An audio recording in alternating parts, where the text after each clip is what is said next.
Payg'ambarimiz alayhissalomning huzurlariga 3 kishi keldi. Payg'ambar alayhissalom to hujralaridan chiqquncha, xonalaridan chiqqunlariga qadar ular payg'ambar alayhissalomning ibodatlari to'g'risida gaplashib turishdi. Payg'ambar alayhissalom kechalari bilan namoz o'qiyotganlar, payg'ambar alayhissalom bunday qilar ekanlar degan so'zlarni eshitib, o'zlarini amallarini kam sanashdi, oz sanashdi va birlari aytdi: "Men dedi, endi kechasi bilan uxlamayman deb, faqat toat ibodat qilaman" dedi. Ikkinchisi aytdi: "Men dedi, uylanmayman" dedi. "Uylanadigan bo'lsam, Allohga bo'ladigan yaqin bo'lishligim, muqarrab bo'lishligim orqada qolib ketadi.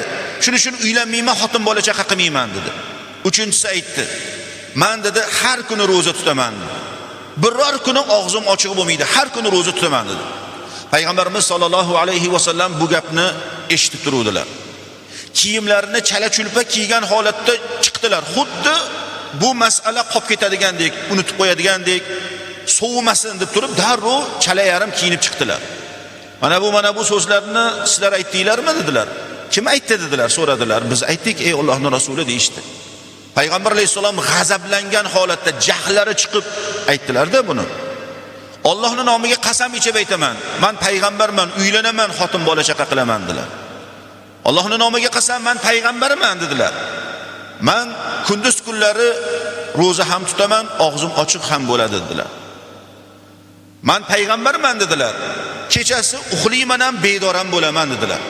Kim meni sunnatimdan yuz o'giradigan bo'lsa, mendan emas dedilar. Demak, mana shuni bilishimiz kerak ekan. Hech kim payg'ambarimiz alayhisalomdan-da ko'ra taqvodorroq, Allohga yaqinroq bo'lishlik imkoniyati yo'q. Shu zot aytibdilar: "Men uylanaman, xotin bola chaqa qilaman. Men kechasi uxlayman ham, bedor ham bo'laman. Kunduz kunlari roza ham tutaman, og'zim ochiq ham bo'ladi" dedilar.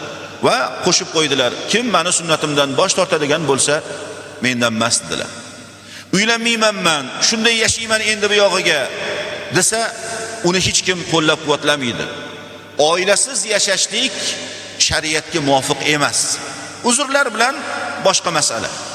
Uzrlari bilan agarda masalan falon ishni qilib olaman, o'qishimni bitirib olay, biror bir ishni boshini tutib olganimdan keyin uylanaman deb biror bir narsalar bilan surayotgan bo'lsa, unda gap so'z yo'q. Lekin shunda ham e'tibor olishimiz kerakki, agarda bandani zinoga xayoli buzilib turgan bo'lsa, zinoga ketib qoladigan daraja bo'lib turgan bo'lsa, u vaziyatda albatta uylanishlik unga lozim bo'ladi, lobit bo'ladi.